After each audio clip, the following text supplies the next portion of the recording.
Bienvenidos al episodio 330 del podcast de Comic Verso. Soy Esteban Pedreros y me acompaña, como siempre, el melodramático Alberto Calvo. Hola Beto, ¿cómo estás? Hola, ¿qué tal? Muy bien, gracias. O shakespeariano tal vez debería decir, Beto. Más que eso, iba a decir tespiano, pero descubrí que esa palabra no existe, así que opté por no usarla. Eso es en inglés solamente, Esteban. Thespian. Sí, así es. Pero igual he escuchado decirla en español y pensé que podía existir, pero no existe realmente. Así que agradezcanselo a John Lovitz que todavía recuerde esa palabra. De hecho, se usa todavía mucho en muchos círculos, ¿eh? Sobre todo con gente de teatro que haya trabajado en teatro. Es bastante común que todavía se utilice Thespian. Sí. En fin. Ok, Beto. Si alguien se pregunta por qué Beto es melodramático o shakespeariano, resulta que, como comenté crípticamente en mi cuenta de Twitter, el episodio 329 de Comic Verso fue al quirófano y buena parte de la grabación del lado de Beto se perdió. Así que Beto tuvo que reactuar la totalidad, o buena parte, un 90-80% del podcast y conectarlo con las partes que grabé yo. Y escuché el podcast mientras compraba en la feria el domingo, Beto, y no se nota tanto. Si no supiese qué pasó, probablemente no me habría dado cuenta. Es la enorme ventaja de a veces no ponerte atención, Esteban. Puse la grabación y fue como si lo estuviese escuchando por primera vez y podía interactuar de forma natural. Beto, creo que eso no suena tan bien como creo que pensaste que sonaría. No, en realidad no. De ser así, realmente sí sería un problema porque, vamos, no podría criticarte tus malos chistes, no podría hacerte algún reclamo sobre alguna palabra que utilizaste, cosas por el estilo, entonces no era por ahí. Pero sonó divertido recriminarlo así como que, mira, como si nunca lo hubiera escuchado. Sí, divertido le dicen ahora. A mí me divirtió. Ok, Beto, está bien. Bueno, estamos empezando este episodio número 330 y Beto vamos a ir alternando, creo yo, preguntas con comentarios para diversificar un poco la temática. Además, esta vez sí tenemos un tema que a lo mejor valdría la pena comentar, ¿no? Tal vez. ¿Lo tenemos, Beto? Y pues que la semana pasada, después de haber hecho a la gente esperar todo el mes, finalmente James Gunn hizo el anuncio de los primeros proyectos de DC Studios. Que recordarás que después de que se armó todo el borlote porque anunciaron que Cavill ya no sería Superman y la gente se levantó en armas, pero si acababan de decir que sí, no, nosotros no dijimos que sí, los otros idiotas que estaban antes dijeron que sí y los corrieron 3 días después, no es culpa nuestra. Y fue en ese momento que James Gunn salió a decir vamos a tener nuestros anuncios de los primeros proyectos en los que estamos trabajando en enero. Nunca dijo en qué momento de enero y pues ahí tenemos que... Se esperó hasta el día 31 para hacer los anuncios. Apareció un video editado, pero en el que hace los anuncios de forma breve, y un par de sitios de los de entretenimiento en general, creo que fueron de Hollywood Reporter y Variety, si no mal recuerdo, publicaron una entrevista en la que Peter Safran daba un poquito de información adicional acerca de esos primeros 10 proyectos, que son 5 películas, 5 series de televisión, una de las cuales será animada, así como un vistazo general a lo que se puede esperar de lo que va a ser DC Studios, el esbozo de sus intenciones para con las propiedades de DC Comics en la pantalla, y dentro de todo eso pues salieron por ahí detallitos que probablemente valdría la pena comentar. Probablemente, Beto. Sí, yo la verdad es que vi el anuncio, dije, interesante, y sería todo lo que me entretuve con el tema. Así que vayamos viéndolo. Tú repasándolo, yo descubriéndolo. Ok. O sea, asumo que viste y dijiste, ok, ya anunciaron, qué bien. Me parece bien por ustedes. O algo así fue lo que hiciste. Sí, entusiasmense, está bien. Qué bien, muchachos, emociónense. Bueno, pues... Recuerdo cuando era joven y me pasaba eso. Pues lo primero que había que aclarar es que evidentemente Gunn viene de trabajar con una estructura de un universo compartido como es la que existe en Marvel, en donde pues habría que recordar que él ya tenía incluso un rol de productor, no solo en Guardians of the Galaxy, sino también en algunos de los otros proyectos, debido a la relación que existe entre los diversos proyectos que componen aquel universo. Entonces, aquí no va a haber fases, sino capítulos. Y en lugar de simplemente ir numerados, van a tener un nombre. Entonces esta primera etapa de los proyectos de DC Studios es el capítulo 1 y tiene por nombre Dioses y Monstruos. Gods and Monsters. Que es esto es nuestro curso de introducción a ver de por dónde van los tiros. Esto es lo que queremos hacer con las propiedades de DC. Entonces, lo primero es eso, que es el capítulo 1, que estos son 10 proyectos que, por lo que dijo Gon, no son todos. Es con lo que están empezando, es lo que ya está en marcha, pero sobre la marcha, conforme vayan avanzando con estos proyectos, se van a hacer anuncios adicionales de otras cosas. También otra cosa que mencionó, que no se había tocado antes, es que no nada más va a haber una relación entre los proyectos de cine y televisión, sino también los videojuegos y a algunos otros proyectos secundarios. Me imagino que no se refiere, no sé, a juegos de mesa o cosas por el estilo, a lo mejor líneas de merchandise específicas a las propiedades en pantalla, cosas por el estilo. Eso es tenerse fe. Pues hay un plan de trabajo, insisto. Lo que a mí más me llama la atención de que nombraran a ellos dos es que tienes a dos personas con experiencia que le saben al lado del negocio y le saben al lado creativo. Entonces eso te daba la idea de que había un buen balance, pero pues eso es una cosa. Después, lo otro, los proyectos que anunció, estos 10 proyectos, se van a estrenar todos en algún momento de entre 2024 y 2027. Pero por lo pronto, sí, son para un lapso de 3 años. El caso es que este año hay otros proyectos de DC que en los que ellos no tuvieron injerencia, salvo en uno y al parecer en los retoques que le hicieron a otro.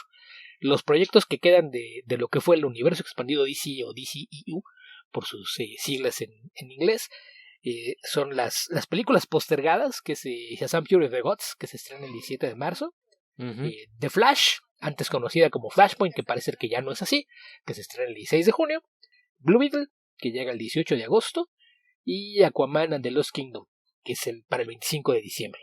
Esos proyectos... Bastantes proyectos, son 4 películas. Son 4 películas para este año, y lo que dio a entender es que no están haciendo de cuenta como que sea una cosa aparte, sino que es parte del camino a... Entonces decía que en el caso de Shazam es una propiedad que se desarrolló de forma casi independiente al resto de lo que estaba haciendo en DC, entonces no cree que haya ningún problema para poder integrar lo que ocurra ahí a lo que ellos están haciendo, lo cual tiene mucho sentido. En el caso de Flash, lo que dio a entender es que lo van a utilizar de una forma similar a lo que fue el Flashpoint de los cómics, porque este es el evento que da pie a lo que vamos a hacer. Este es el reinicio del universo DC en pantalla.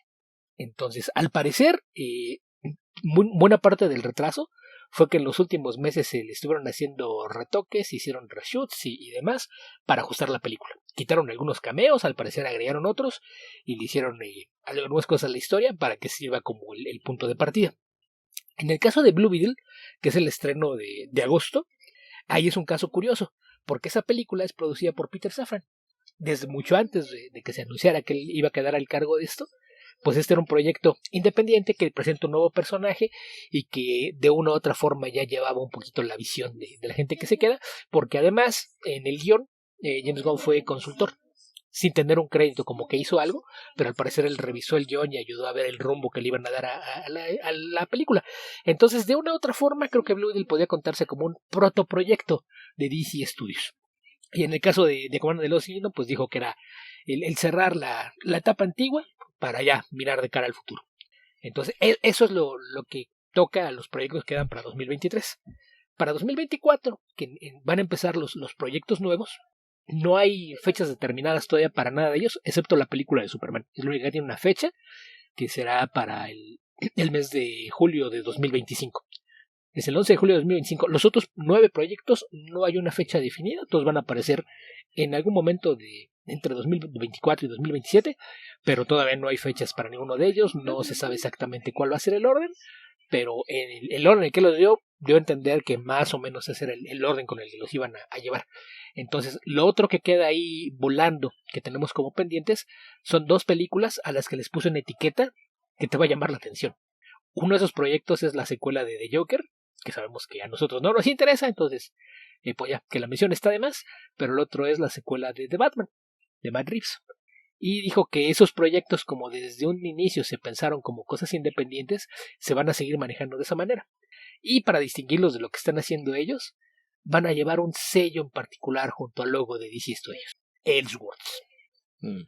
Qué bien. Que a mí me parece una muy buena idea, porque eso te abre la puerta a que, ok, tenemos este universo compartido, pero tenemos una idea que creemos que es una buena película, pero no encaja. ¿Saben qué? Es un Elseworlds. Entonces, creo que eso eso deja un espacio de flexibilidad ahí para poder hacer cosas raras o incluso algunos experimentos. Entonces me parece que fue una buena idea. Y pues es un recordatorio de que ahora sí tenemos a un ñoño a cargo del proyecto. O sea, sí. Si a alguien le quedaba alguna duda, creo que eso ayuda a despejar. Entonces, pasando ya a los nuevos anuncios, pues el primero que mencionó es una serie animada. Pero una serie animada, tú pensarías de toda la biblioteca de DC, pues hay muchas cosas que podrías hacer. Y partir con los Creature Commandos suena raro. Sí, esto es casi como partir con los Challengers of the Unknown, Beto. Sí, que yo creo que tonalmente esto va a ser algo así como los Guardians of the Galaxy. Es como, ustedes creen que saben de qué se trata lo que hacemos en DC, pero ¿qué creen? Podemos hacer cosas distintas. Entonces yo creo que esa es parte de la intención de lo que quieren hacer con esto. Va a ser una serie animada. Y una cosa que es importante que menciono es que a partir de aquí es en donde empieza a haber una relación estrecha entre todo lo que hagan para televisión y para cine. Y que en la mayoría de los casos y siempre que sea posible, el mismo actor que interprete un personaje le va a dar voz a la versión animada o a la versión de videojuegos. Entonces, y ahí es el primer cambio importante de ahora sí trabajamos todos juntos y ya no va a haber versiones contradictorias, a menos que sean ellos. Entonces, a menos que queramos hacer versiones contradictorias, en cuyo caso las haremos. Las haremos, pero les vamos a avisar, lo cual es bueno. Ya no es de estar causando confusión nada más de gratis. Pero a menos que nos guste la confusión, y en ese caso lo haremos. También. Que en este caso, pues, los Creature Commandos son unos personajes surgidos en la década de los 70. Poquito después de la DC Implosion. Porque muy poco de hecho exitoso, muy poco conocido, con muy pocas publicaciones. Es la clase de cosas que podría definirse como de culto. Que son una creación original de John Mark de Matías y Pat Broderick, que curiosamente hablábamos de la semana pasada, que tú decías que no te gustaba, y yo te dije que no me gustaban sus superhéroes, pero con las otras cosas me gusta, y lo que he leído de sus Creature Commandos me gusta. Tiene estilo que le va mejor a historias que no tengan que ver con spandex, eso me queda claro. Pero pues yo veo acá que en la imagen publicitaria no salen los nombres, pero creo que reconozco un par de personajes. Por ejemplo está Weasel, que es un personaje que para mí nunca lo había visto aparte de la película del Suicide Squad. Ahí lo conociste. Está alguien que creo que es Dr. Phosphorus, que hasta donde sé nunca estuvo en los Creature Commandos. Que quienes hayan visto la imagen, el que se ve como un esqueleto brillante. Ajá. Está G.I. Robot, que tampoco recuerdo que haya sido parte de los Creature Commandos alguna vez. Y este Frankenstein que aparece al centro, que me da la impresión de que podría ser el Frankenstein. Bueno, los Creature Commandos tienen un Frankenstein, pero también existe el Frankenstein de los Agents of Shade, que yo creo que podría ser ese. Sí, tiene más pinta de ser ese, que en realidad creo que fue reintroducido a la continuidad de DC por Grant Morrison, ¿no? Más bien fue creado por Grant Morrison, pero sí, que una fue versión nueva del personaje de la miniserie de los Seven Soldiers of Victory. ¿Qué lo dibujaba, Beto? Doc Munch. Sí, no me recuerdo. Doc Monkey. Sí, Monkey. Y bueno, ahí está la novia de Frankenstein, que no recuerdo que haya. Creo que tal vez apareció en los cómics de Matt Kindt, pero ya no lo recuerdo bien. Según yo sí apareció. No sé con qué tanto protagonismo, pero según yo sí apareció. Y se ven otros personajes. Creo que estaban los dos, porque, bueno, a efectos prácticos, Agents of Shield, o sea, Agents of Shade, funciona muy parecido a VPRD, donde Frankenstein es como Hellboy. Algo así. Entonces, creo que los dos formaban parte de la organización, si es que no me falla mucho la memoria, Beto. Pero esto lo leí hace mucho tiempo y lo leí una vez, así que es muy difuso lo que recuerdo. Los otros personajes, la mujer que parece como el hombre de la Laguna Negra, no la reconozco, no recuerdo haberla visto antes. Y el tipo de barba blanca podría ser cualquiera, la verdad. No sé quién será. Imagino que podría ser King Faraday, pero no se parece a King Faraday. pero no sabemos en esta versión, que tiene pinta de aventurero genérico, ¿no?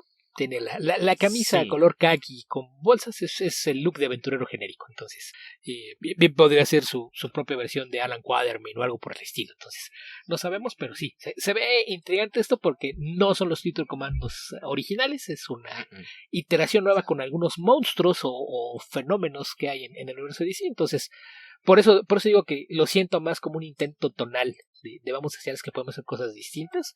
Entonces, pues habrá que esperar a ver en qué termina eso. El segundo proyecto que mencionó es una serie de televisión en live action, la primera, y que se llama Waller. Entonces, cuando uno de tus primeros proyectos básicamente lo cuelga sobre los hombros de una de las pocas figuras en el entretenimiento que puede presumir de haber ganado el EGOT, pues creo que es una buena forma de empezar, ¿no? ¿Sabes lo que es el EGOT? No, Beto, no sé. Ok, mira, en deportes ubicas lo que es un Grand Slam. Sí. Que es cuando un tenista gana los 4 torneos más importantes de tenis profesional del mundo. Que está también la versión plus, que es que si ganas esos 4 un año olímpico y aparte ganas la medalla olímpica, pues así como que lo máximo a lo que puedes aspirar. En el caso del mundo del entretenimiento, se considera, al menos en los Estados Unidos, que el máximo logro que puedes llegar es poder decir que ganaste el EGOT. Que el EGOT se refiere a que hayas ganado un Emmy, un Grammy, un Oscar y un Tony. Es decir, los premios más importantes que se dan en la industria estadounidense, a la televisión, a la música, al cine y a la televisión. Teatro. Entonces, hasta donde me quedé, hay menos de 20 personas en toda la historia que han ganado los 4 premios. Viola Davis es uno de ellos. Ella es Amanda Waller y la idea con esta serie es que esto va a servir como puente entre la primera temporada de Peacemaker y la segunda. Entonces se espera que en la serie vayan a aparecer varios de los personajes de Peacemaker. Y pues la historia tiene que ver justamente con lo que vemos al final de la primera temporada de aquella serie. Entonces, en ese ¿Puedo decir algo, Beto? Sí, dime.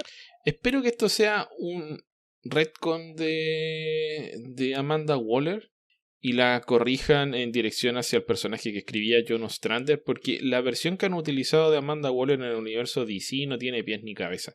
Es básicamente un personaje siniestro que hace cualquier cosa, tiene arrebatos de furia, etc. Pero Amanda Waller no es así. Amanda Waller tiene convicciones profundas y respecto de esas convicciones actúa de manera despótica, podríamos decirlo.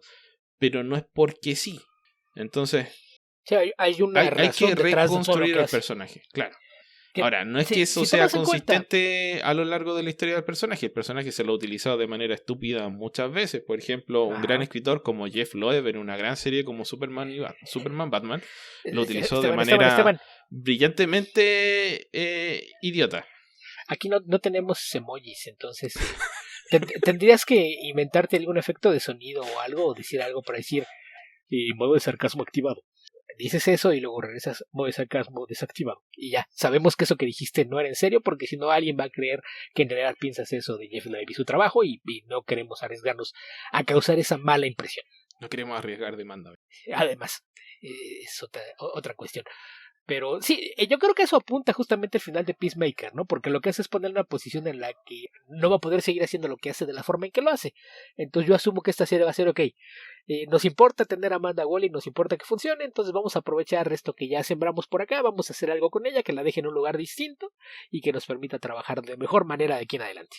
Entonces, esta es la única serie en la que ya dijeron algo de quién está detrás del proyecto y pues aparte de que tienes a una actriz de peso, que aparte la vas a rodear con parte del elenco de soporte de tu serie más exitosa de los últimos años, anunció que los escritores que van a fungir como showrunners y a cargo de desarrollar la serie son Crystal Henry, que es una de las escritoras de la serie de Watchmen, que también se llevó por ahí bastantes premios en su momento, que va a trabajar en conjunto con Jeremy Carver, que es co-creador de la versión de televisión de la Doom Patrol, de la que no he visto nada, pero algunos juran y perjuran que es una maravilla. Entonces, hay 2 guionistas de mucho respeto a cargo de este proyecto, con una buena actriz, un buen elenco de soporte, y eso será la primera serie live action del nuevo DC. Pero de los que juran siento escepticismo, de los que perjuran tengo algo de miedo.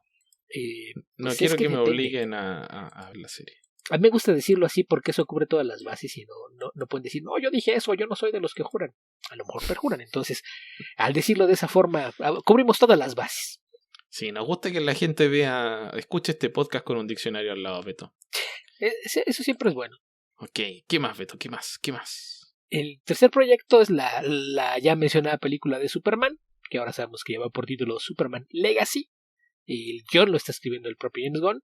Todavía no hay noticias acerca de quién la va a dirigir o quién va a interpretar el personaje central. No hay información sobre casting, absolutamente nada, pero sabemos que esta llegará a cines de todo el mundo el 11 de julio de 2025. Pero si yo fuera James Gunn y estuviese escribiendo la película de Superman y tengo el poder de autodesignarme como el director de Superman, lo haría. A eso iba. O sea, tomando en cuenta los tiempos, son 2 años. Eso quiere decir que tendrían que empezar a filmar a fines de este año, principios del que viene, para dejar un buen tiempo para la postproducción. Entonces, le da perfectamente tiempo de terminar de hacer lo que estaba haciendo con los Guardians of the Galaxy, de llevar sus labores administrativas y desocuparse tiempo para dirigir Superman. Sí, a mí lo que me llama la atención es la cantidad de proyectos en los que él menciona que está escribiendo el guión. Bueno, si tomas en cuenta, por ejemplo, es bastante grande. Recuerda que es alguien que en un momento lo golpea la inspiración. El especial de Navidad de los Guardians of the Galaxy lo escribió en 2 días y salió bien. Está bien, entonces, Beto, pero como decimos por acá, el cántaro va tantas veces al agua que al final se rompe. Sí, pero mientras más proyectos haga y más dependan de su creatividad, por un lado vas a tener una homogeneidad que tal vez no sea lo que esperas, y por otro lado vas a tener la probabilidad cada vez más alta de que, como decimos por acá, se pegue un guatazo. Pero sí, en teoría está bien. A mí me gusta cómo escribe James Gunn. Todavía no he visto un proyecto de James Gunn que me disguste. Así que en principio le tengo fe, pero también tengo algo de reticencia. Recuerda que es el único guionista. Es el único guionista que ha logrado causar la impresión de que Zack Snyder sabe lo que hace detrás de él. ¿Ok? Eso es evidencia más que suficiente de que es un gran En la guionista. continuidad de Comic Verso, este comentario de Beto se refiere a Dawn of the Dead, la primera película de Zack Snyder sobre... que es un remake de la película de Romero. De George Romero. Ajá. Vamos, yo creo que aquí la cosa es que está involucrado en estos proyectos, que es la parte inicial. Yo creo que es en buena medida tratando de sentar el tono. Pero, por ejemplo, ya vimos que en el caso de Waller tiene escritores que se van a encargar de eso. Entonces, yo creo que sí está delegando, pero yo creo que hay partes específicas en las que él quiere tener un control más específico, por lo menos al inicio. Y no habría que descartar que es, ok, aquí está el primer draft del guión. Ahora quiero que alguien más le eche un vistazo y trabajen sobre esto. Pero yo creo que es más en ese sentido de vamos a marcar cuál es el tono con el que queremos hacer esto. Pero pues ese es el caso, no sabemos todavía nada, pero no hay que descartar la posibilidad de que James Gunn decida dirigirla. Y en caso de que no la quiera dirigir, sabiendo también que pues ya al estar con un cargo al frente de un estudio y demás, pues hay posibilidades de contactos y hacer su lista de deseos. Habría que recordar que hace un rato que Brad Bird no hace nada. Ahí la lanzamos al ruedo por si se lo quiere hacer saber a James Gunn. Si no la puede dirigir él, seguramente Brad Bird con gusto tomaría el proyecto. Sí, y puede hacer un remake de Iron Man, o sea, de Iron Giant, Beto, y sería hermoso. También. Pasando al siguiente proyecto, volvemos otra vez a la televisión, una serie que se llama Lanterns, que pues parece ser que esto... Lanterns, linternas. Okay. Que esto sería... Faroles. Suena más bonito linternas, porque farol ya es demasiado obsoleto. Es un anacronismo. Igual que Lantern. Sí. Bueno, la gente todavía usa linternas para buscar cosas. Usa flashlights. Los policías. Usa flashlights. Un flashlight es una linterna. Sí. Pero. Y un lantern es un farol. Debiera serlo. Podría ser un quinqué, si nos queremos poner retro y propios al respecto. De hecho, la lámpara que utilizaba el buen Alan Scott era un quinqué. Así es aquí. Pues eso, pero esta serie pues parece ser que es la encarnación más reciente y la que al parecer ahora sí va en serio de Green Lantern en la pantalla. Que sabemos que lo último que sabíamos de la serie de Green Lantern que supuestamente iba a crear Greg Berlanti es que iba a tener a Jon Stewart como protagonista. Y aquí lo que dijo James Gunn es que no hay un solo protagonista. La idea de esto es hablar de los policías espaciales. Esta corporación de policía intergaláctica que tienen representantes en todos los planetas y que en la Tierra tiene 2. Entonces la serie va a ser protagonizada por Jon Stewart y Hal Jordan, pero hizo énfasis en esta idea. Pero tiene 7. Bueno, en activo nunca han sido los 7, sí creo que han sido hasta 6 activos al mismo tiempo, pero ya sabemos que el centro del universo es la Tierra. En los cómics siempre ha sido así. Y pues, en fin, el caso es que van a compartir protagonismo, pero lo que me gustó fue la descripción, porque al parecer en lugar de hacerlo simplemente como una historia más de superhéroes, se va a enfocar mucho en el tema de que sea una policía. La descripción que se utilizó es como True Detective, pero con superpoderes. Beto, ¿Qué? Quiero que hagan 2 cosas en esta serie. Que Hal Jordan no sea un cretino y que otra. No, esa sería una tercera, Beto. Ok. Quiero que cuenten una historia con que no recuerdo el nombre, con el Green Lantern de Apocalypse, que si mal no recuerdo es invento de John Ostrander y también lo utilizó Walt Simonson alguna vez. Creo que sí. Y quiero que, por el amor de Dios, resuelvan esta idiotez de que a la gente, de que a los linternas verdes se les gasta la energía de los anillos. Porque sí. siempre, tradicionalmente, hasta que llegó el amigo Jeff Jones, los anillos de las linternas verdes no se agotaban por uso, se agotaban por tiempo. Entonces tenía tanto poder al principio como en la hora 23 con 59 minutos y 59 segundos. Hasta ese momento tenías todo el poder del anillo, pero al llegar a la hora 24 tenías que recargarlo. ¿Ok? En cambio, desde que llegó Jeff Jones, los anillos ahora tienen 100%, se van descargando y a veces cuando aparecen los estúpidos linternas índigo llegan al 200% de energía, Beto. Nada puede llegar al 200% de energía. No, Esteban, no estás entendiendo. Llegó Jeff Jones y en su gana dijo, pensen en el anillo como si fuera un iPhone y en la presencia de una linterna azul como tener un booster para el iPhone. Ahora tiene 2 baterías. Ahora puede hacer más. No, idiota, puede hacer lo mismo.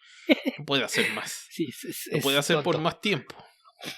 Exactamente, pero no, yo creo que va a ser eso. Pero me gustó esto de que haga énfasis en que van a trabajar sobre el aspecto de policías con ciencia ficción y eso creo que puede ser una buena idea. Entonces, a ver qué resulta de esto. Ahí no hay todavía nombres involucrados.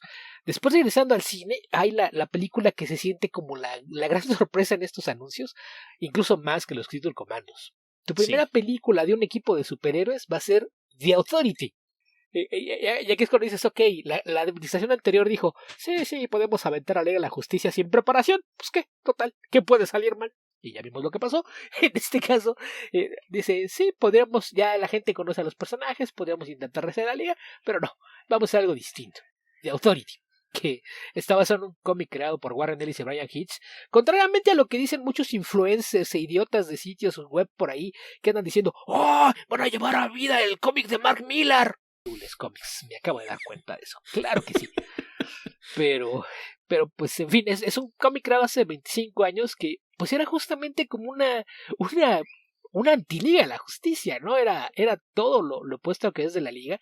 No eran los héroes idealistas que siempre buscaban el modo de resolver los problemas de la forma pacífica, sino que es un grupo de héroes con pasados incluso en operaciones encubiertas o militares que pues vamos a salvar al mundo cueste lo que cueste. Recordemos que los 90 son el territorio de los Black Ops y sobre todo en el universo Wildstorm, que todo el mundo pertenece a un Black Ops, a un Black Ops. No todo el mundo. Bueno, la gran mayoría o pertenecen o formaron parte de uno o conocen a alguien o están relacionados con. Es que incluso en ese subsello de Image que después adquirió DC, ahí estaban bien hechas las cosas, porque antes de que tuvieras esos Black Ops, tenías al equipo que seguía las reglas, porque esto es un derivado de Stormwatch, que por cierto el comunicado de prensa que pusieron, sí dice, después de la versión de Stormwatch, ahí describen a Stormwatch como una organización no gubernamental, con cooperación internacional, que estaba dedicada a vigilar la presencia de extraterrestres en la Tierra. Y después de la caída de Stormwatch, parte del equipo encubierto de Stormwatch, que Stormwatch tenía su equipo que seguía las reglas y su equipo encubierto, y los restos del equipo encubierto reclutan otros héroes y forman The Authority. Entonces vamos a tomar exactamente el mismo origen del cómic. Había algunos operativos que trabajaban fuera del sistema y ellos son los que van a formar este equipo. Pero esto yo lo veo como la clase de proyecto que es, a ver, todos esos que dicen, no, es que nos gustaba la Liga de Snyder porque estaban dispuestos a tomar las decisiones difíciles, eran los que sí estaban dispuestos a hacer lo que fuera necesario y no andarse con ñoñerías. Y eso es lo que les van a dar con The Authority. Y en este momento esto va a exponer muchos de sus prejuicios porque la líder es una mujer y porque hay una pareja de homosexuales. Entonces, a ver, dijiste que querías héroes edgy. Estos son héroes edgy. Entonces, no me vengas con que por eso te gustaba la Liga de la Justicia y esto no te gusta, porque te voy a dar lo que tú dijiste que querías. Me parece la respuesta más cara de la historia, Beto, pero en teoría... Mira, en teoría esto está bien, debiera funcionar, pero me confunde. ¿Por qué? ¿Por qué? Porque estamos replanteando el universo DC y creo que en el contexto del universo DC, como yo lo conozco, que va a ser distinto en la versión cinematográfica, The Authority no tiene mucho espacio para funcionar correctamente. De partida... Es la idea de que existan Apolo y Superman al mismo tiempo, Midnighter y Batman no tanto, no veo problema en eso. Pero Apolo y Superman sí, un poco más. Sí, aquí la cosa es que habría que recordar que en general la idea es que trabajaban en secreto y generalmente sin que el mundo lo supiera. Entonces habrá que ver cómo abordan eso, porque sí, vamos, olvídate ya de las partes individuales. El hecho de que tengas una authority que opere en paralelo a la Liga de la Justicia es lo que de repente se vuelve complicado. Pero aquí van a aparecer antes de que haya una Liga de la Justicia. Que lo más probable es que vayamos a tener una Authority versus Justice League en algún momento. Puede ser. Y también la otra cosa es que es importante mencionar que esta película es la segunda de esta etapa, la primera es la de Superman. Primero vamos a establecer lo que es un héroe tradicional y con valores, y luego te vamos a enseñar la otra cara de la moneda. Entonces, incluso no me extrañaría que en algún momento la existencia de Authority sea lo que lleve a la creación de la liga. Sí, o simplemente van a hacer un Justice League 2 cuando tengan establecidos los personajes con los que quieren hacer que funcione la serie.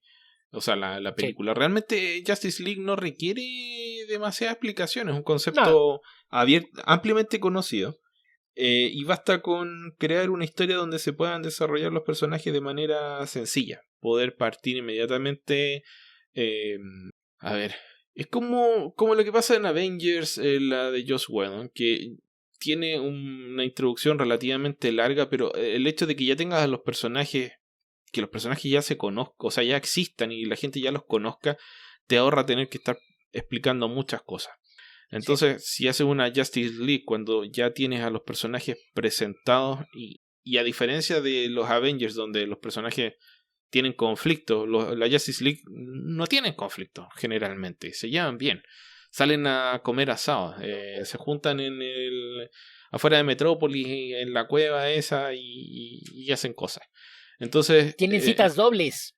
Exacto. Entonces, en teoría, debiera ser mucho más fácil simplemente combatir una amenaza. Sí, en teoría. Pero, pues, vamos, aquí la cosa es que sí parece que hay un esfuerzo bastante consciente de vamos a ir construyendo esto poco a poco antes de llegar allá. Entonces, eso es importante. Sigamos avanzando, que nos estamos deteniendo mucho en esto. Sí, lo siguiente es una serie de televisión que lleva por nombre Paradise Lost. Que esta va a ser una serie que va a explorar el pasado y la historia de Themyscira, la llamada Isla Paraíso, que es el lugar de las Amazonas, el lugar de origen de Wonder Woman.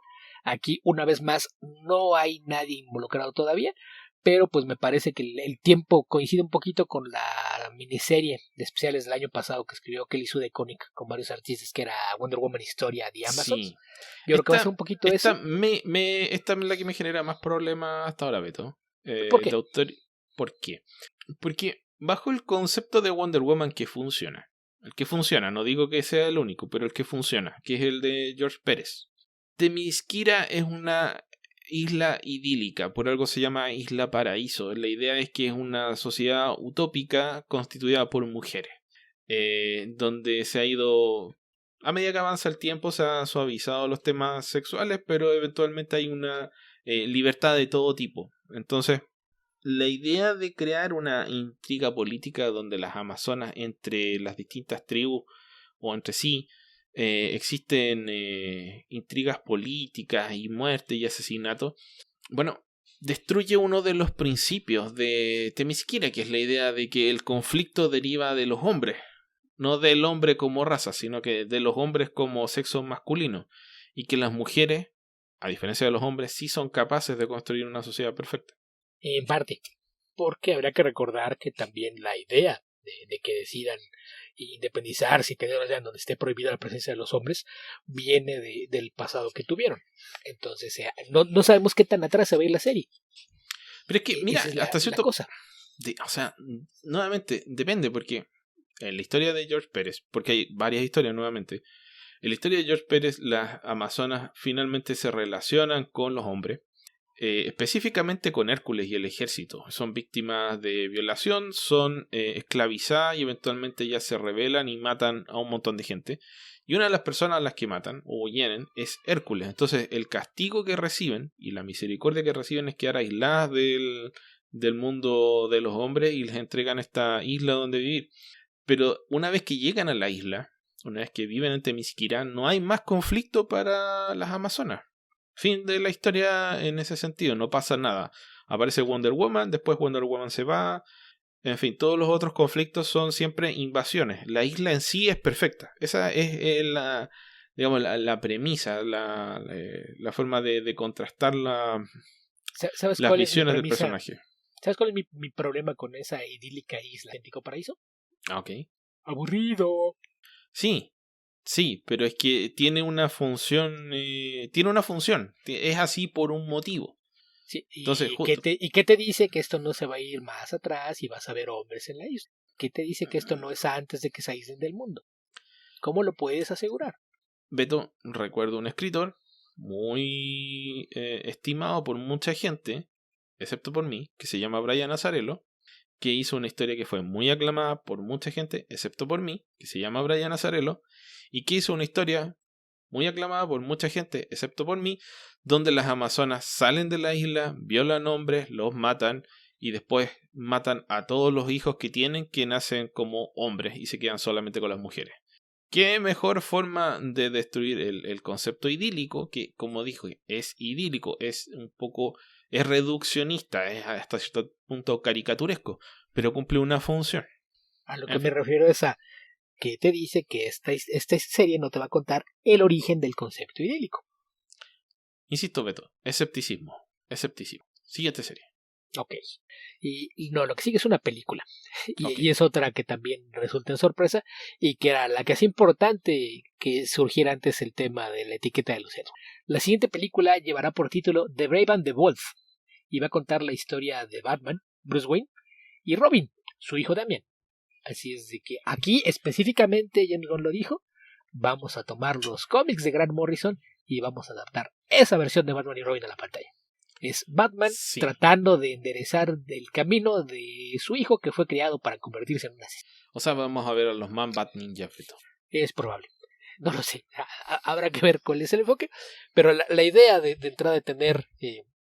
mira, la idea de tener un Robin en pantalla que no sea un pobre huérfano traumatizado que es adoptado por un psicópata para entrenarlo a salir a pelear con criminales, ya me parece que es un cambio refrescante.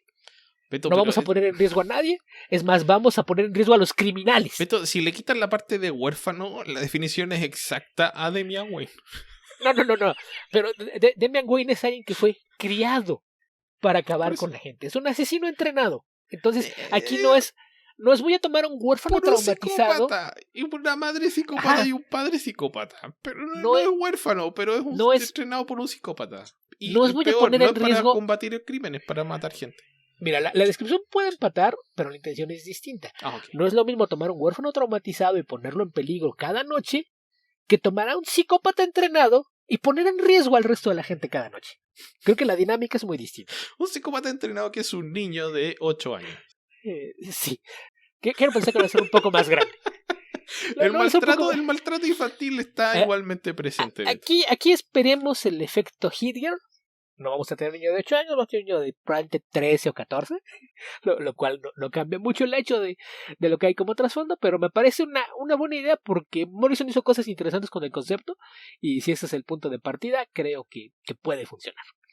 Lo que a mí me da risa de esto, Beto, es que después de tanto tiempo de negarse a poner a Robin en las películas de Batman, van a partir con Damian Wayne. Pero bueno, sí, técnicamente sí, Chris O'Donnell hizo a Dick Grayson en 2 películas de Batman, técnicamente. Yo no diría que técnicamente, yo lo diría nada más como nominalmente.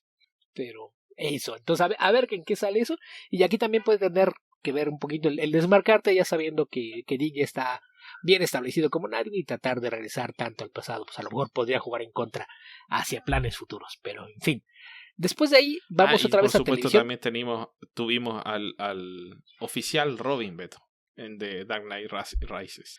No recuerdo el apellido, pero era el oficial Robin, que eso era el secreto. No podía ser que su nombre real era Richard Grayson, no, Beto, era Robin. Sí.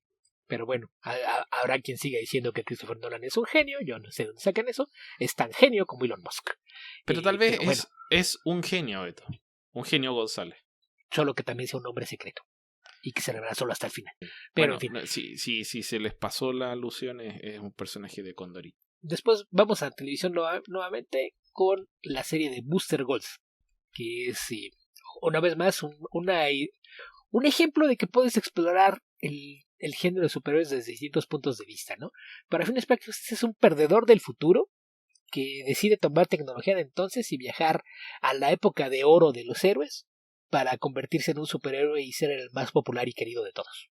Básicamente es un perdedor que decide viajar al pasado para convertirse en influencer aprovechando la tecnología y conocimientos de sus tiempos.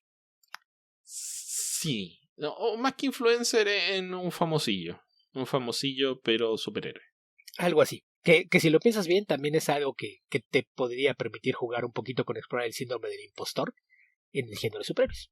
Suponiendo que ¿cómo se llama Booster Gold? Se me olvidó. Michael Carter. Suponiendo que Michael Carter tuviese esa profundidad de carácter. No, él no, pero lo puedes explorar desde fuera. Ok. Así es de que eso puede ser interesante. La siguiente película probablemente no te va a hacer mucha gracia. A mí me intriga un poquito, pero en fin, que es la 4ª película de los proyectos anunciados, que es Supergirl Woman of Tomorrow, que para mí está basada en la miniserie recientemente concluida de Tom King y Bill Kisebely. Todavía estoy tratando de leerla, Beto. Va a ser mi último intento de leer algo de Tom King.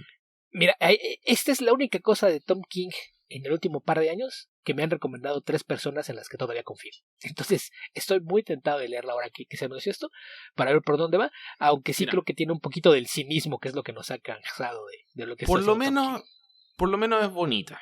Eso sí lo puedo decir. Que en realidad, sí, o sea, Tom King ha sido bendecido con una enorme cantidad de artistas talentosos que lamentablemente lo admiran. Pero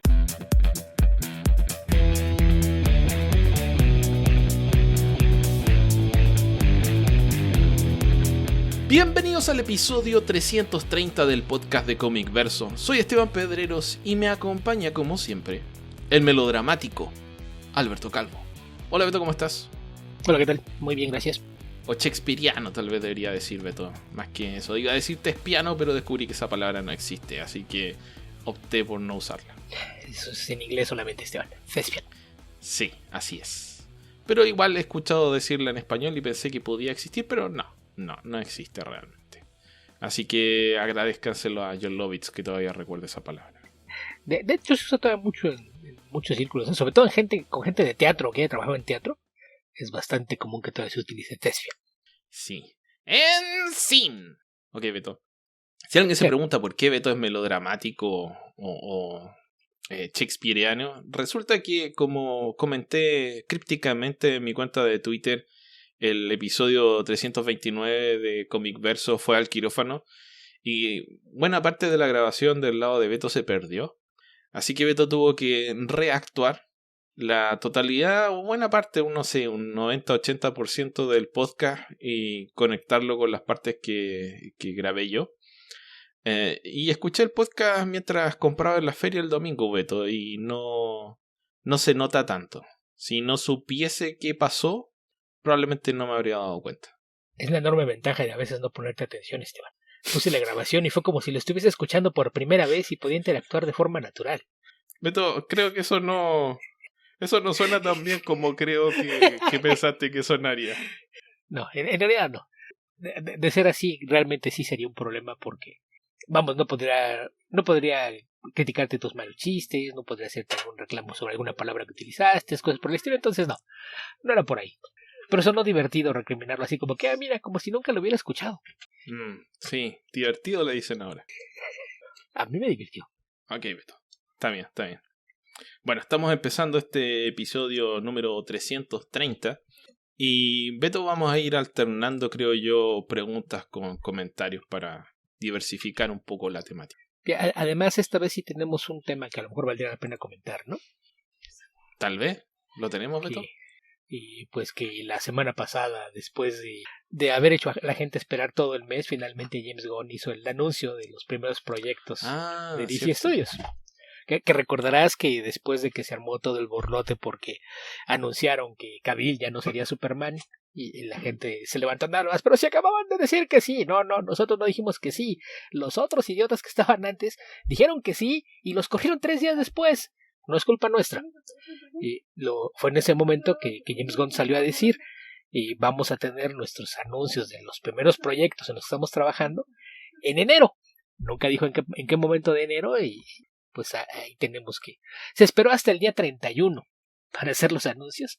Apareció un video editado, pero en el que hace los anuncios de forma breve, y un par de sitios de los de entretenimiento en general, creo que fueron The Hollywood Reporter y Variety, si no mal recuerdo, publicaron una entrevista en la que Peter Safran daba un poquito de información adicional acerca de esos primeros 10 proyectos, que son 5 películas, 5 series de televisión, una de las cuales será animada, así como un vistazo general a lo que se puede esperar de lo que va a ser DC Studios, el esbozo de sus intenciones para con las propiedades de DC Comics en la pantalla, y dentro de todo eso pues salieron por ahí detallitos que probablemente valdría la pena comentar.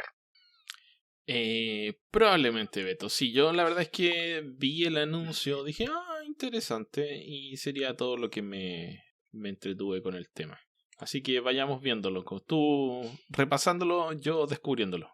Ok, o sea, asumo que viste y dijiste, ok, ya anunciaron, qué bien. Me parece bien por ustedes. O algo así fue lo que hiciste. Sí, entusiasmense, está bien. Qué bien, muchachos, emociónense. Bueno, pues... Recuerdo cuando era joven y me pasaba eso. Pues lo primero que había que aclarar es que evidentemente Gunn viene de trabajar con una estructura de un universo compartido como es la que existe en Marvel, en donde pues habría que recordar que él ya tenía incluso un rol de productor, no solo en Guardians of the Galaxy, sino también en algunos de los otros proyectos, debido a la relación que existe entre los diversos proyectos que componen aquel universo. Entonces, aquí no va a haber fases, sino capítulos. Y en lugar de simplemente ir numerados, van a tener un nombre. Entonces, esta primera etapa de los proyectos de DC Studios es el capítulo 1 y tiene por nombre Dioses y Monstruos, Gods and Monsters. Que es como... Esto es nuestro curso de introducción a ver de por dónde van los tiros. Esto es lo que queremos hacer con las propiedades de DC. Entonces, lo primero es eso, que es el capítulo 1. Que estos son 10 proyectos que, por lo que dijo Gon, no son todos. Es con lo que están empezando, es lo que ya está en marcha, pero sobre la marcha, conforme vayan avanzando con estos proyectos, se van a hacer anuncios adicionales de otras cosas. También otra cosa que mencionó, que no se había tocado antes, es que no nada más va a haber una relación entre los proyectos de cine y televisión, sino también los videojuegos y algunos otros proyectos secundarios. Me imagino que no se refiere, no sé, a juegos de mesa o cosas por el estilo, a lo mejor líneas de merchandise específicas a las propiedades en pantalla, cosas por el estilo. Eso es tenerse fe. Pues hay un plan de trabajo, insisto. Lo que a mí más me llama la atención de que nombraran a ellos dos es que tienes a dos personas con experiencia que le saben al lado del negocio y le saben al lado creativo. Entonces eso te daba la idea de que había un buen balance, pero pues eso es una cosa. Después, lo otro, los proyectos que anunció, estos 10 proyectos, se van a estrenar todos en algún momento de entre 2024 y 2027. Pero por lo pronto, sí, son para un lapso de 3 años.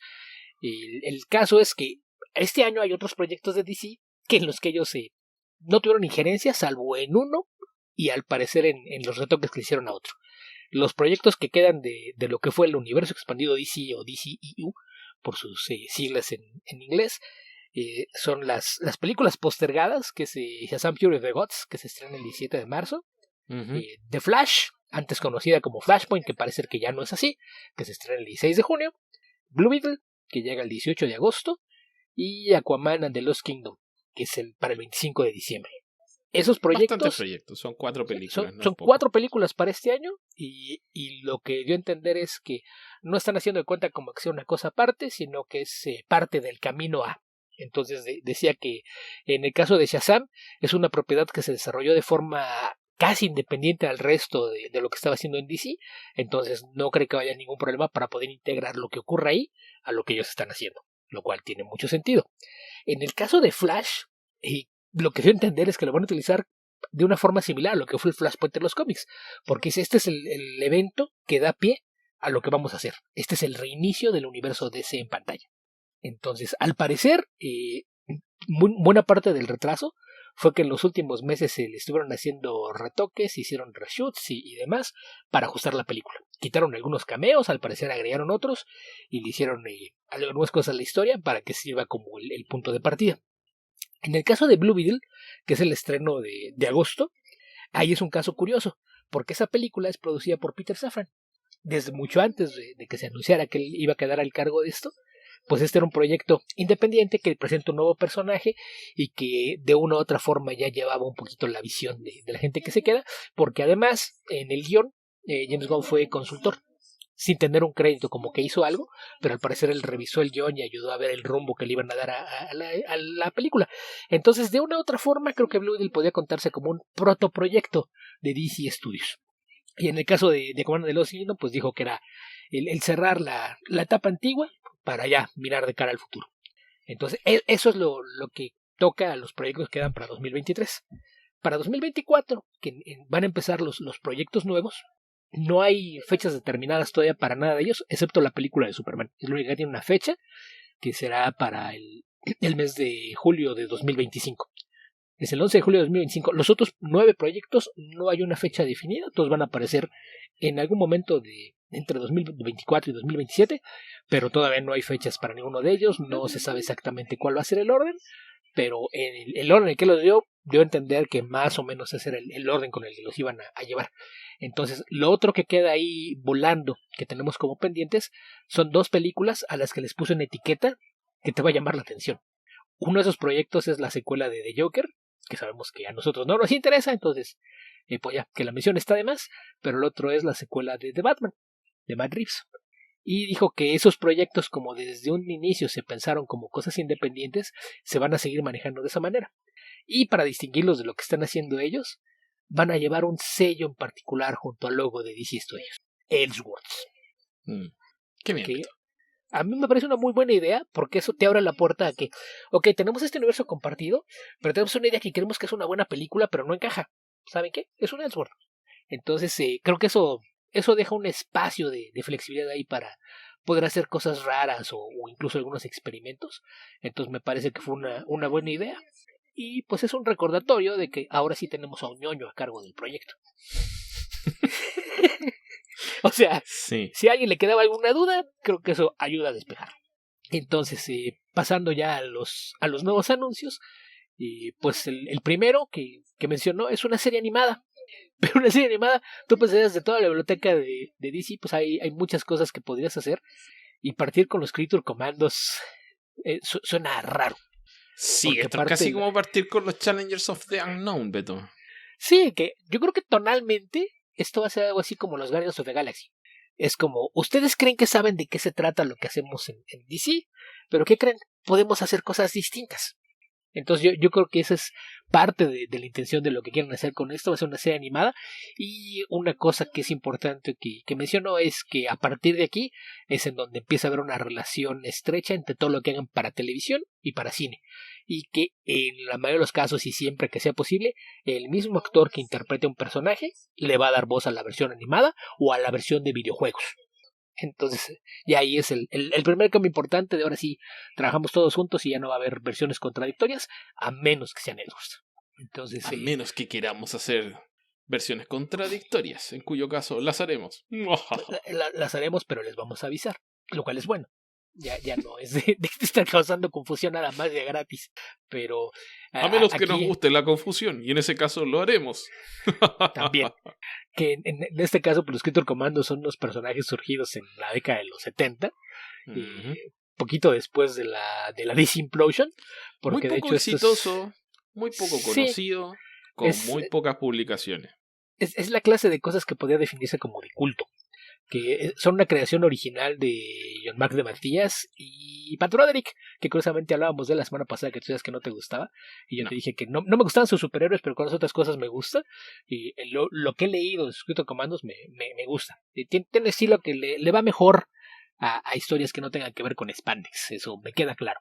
Pero pues yo veo acá que la imagen publicitaria no salen los nombres, pero creo que reconozco un par de personajes. Por ejemplo, está Weasel, que es un personaje que para mí nunca lo había visto, aparte de la película del Suicide Squad.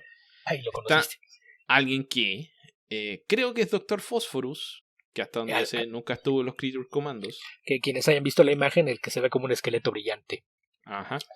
Está G.I. Robot, que tampoco recuerdo que haya sido parte de los Creature Commandos alguna vez.